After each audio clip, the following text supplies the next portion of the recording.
हम सब तो ये संसार एक जेल खाना है ऐसा समझो। इस जेल खाने में हम सब कैद हैं, कैदी हैं, परंतु भगवान आ रहे हैं तो क्या वो भी कैदी हैं? जेल खाने में दो ही जाते हैं, एक तो जिसने कोई पाप किया वो कैदी बन करके जाता है, और दूसरा उसको दंड देने के लिए या तो उसको वहां से मुक्त कराने के लिए जेलर बन करके जाता है। हम कैदी बन करके पड़े हैं, भगवान जेलर बन करके आते हैं। वो अपनी इच्छा से आते हैं, अपनी इच्छा से जाते हैं। जेलर को कोई जेल में बंद नहीं कर सकता, वो जब चाहे तब जा सकता है और जब चाहे तब बाहर आ सकता है, परंतु कैदी एक बार अगर जेल में चला गया तो फिर आने वाला नहीं, सजा पूरी करके ही लौटना पड़ेगा।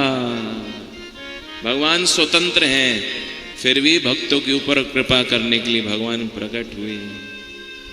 हम सब इस भवसागर में गिरे हुए हैं। कुएं में बच्चा गिर गया, एक व्यक्ति उसको बचाने के लिए रस्सी बांध करके कुएं में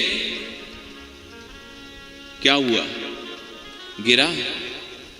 अरे भैया, जो अपने सारे संसाधनों के साथ कुएं तक जाएगा वो गिरेगा नहीं, वो कुएं में उतरेगा। एक गिरा हुआ है, दूसरा उसको बचाने के लिए उतर रहा है। लोग चिल्ला रहे थे पहले एक बच्चा गिरा है, अब चिल्लाने लगे नहीं नहीं दो गिरे हैं। किसी ने कहा नहीं नहीं भैया, गिरा तो एक ही है, दूसरा उतरा है उसे बचाने के लिए। इसी प्रकार हम सब इस भवसागर में गिरे हुए हैं और भगवान उतरते हैं हमें बचाने के लिए।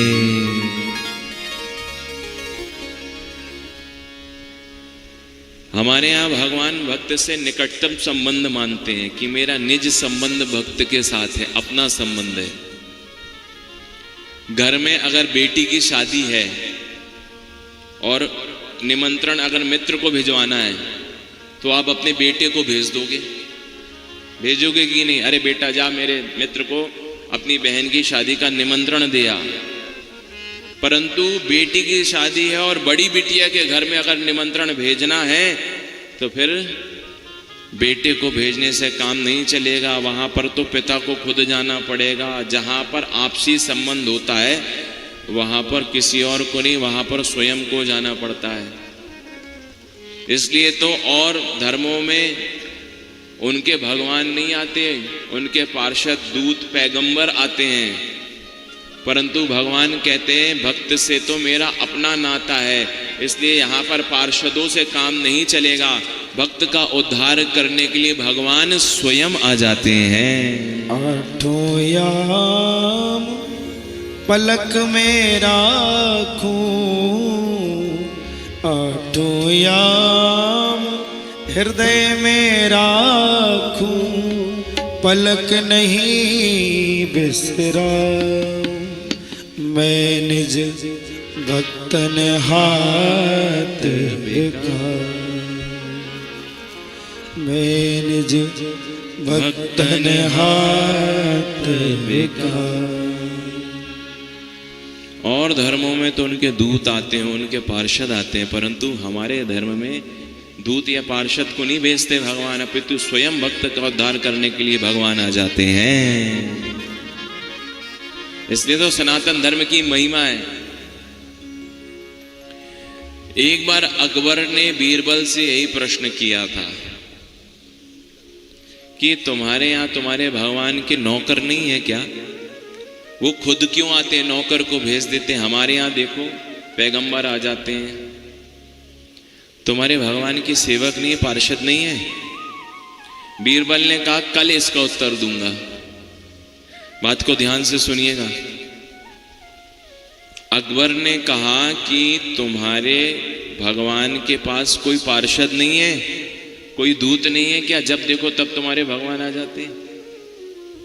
बीरबल ने कहा कल इसका उत्तर दूंगा। अगले दिन बीरबल अकबर का बेटा सिपाही नाव में बैठ करके नदी को पार कर रहे थे। बीच मझधार में जब नाव पहुंची तो बीरबल ने अकबर के बेटे को पकड़ करके नदी में ही फेंक दिया। अब अकबर चिल्लाया, घबराया, तुरंत अपने बच्चे को बचाने के लिए नाव से नदी में कूद गया, बचा करके बाहर लाया। बीरबल को चिल्लाया मूर्ख कहीं के, तुमने मेरे बेटे को नदी में फेंक दिया, तुम्हें मौत की सजा दी जाएगी, फांसी दी जाएगी। बीरबल ने कहा क्षमा करो मालिक बादशाह, मैं मारना नहीं चाहता था, मैं तो आपने जो कल प्रश्न पूछा था उसका उत्तर दे रहा था। बोले कैसा उत्तर दे रहे थे? मेरे बेटे को ही पकड़ करके नदी में फेंक दिया। बोले मैं आपसे पूछना चाहता हूँ, आपने कल मुझसे पूछा था कि तुम्हारे भगवान के पार्षद दूत नहीं है क्या, वो खुद क्यों आते हैं? तो मैं आज आपसे पूछना चाहता हूँ कि जब मैंने आपके बेटे को पकड़ करके नदी में फेंक दिया, आपके भी तो इतने सैनिक सिपाही थे, परंतु आपने किसी का भरोसा नहीं किया, अपने बच्चे को बचाने के लिए आप स्वयं नदी में कूद पड़े। इसी प्रकार भगवान के बहुत से सेवक हैं, परंतु जब अब भगवान अपने भक्त को इस भवसागर में डूबता हुआ देखते हैं तो किसी पर विश्वास नहीं करते, भक्त को बचाने के लिए भगवान स्वयं इस भवसागर में कूद जाते हैं। भक्त वत्सल भगवान की। इसलिए भगवान का अवतार होता है, अवतरणम, प्रकट होना, भय प्रकट कृपाला, दीन दयाला, कौशल्या हितकारी।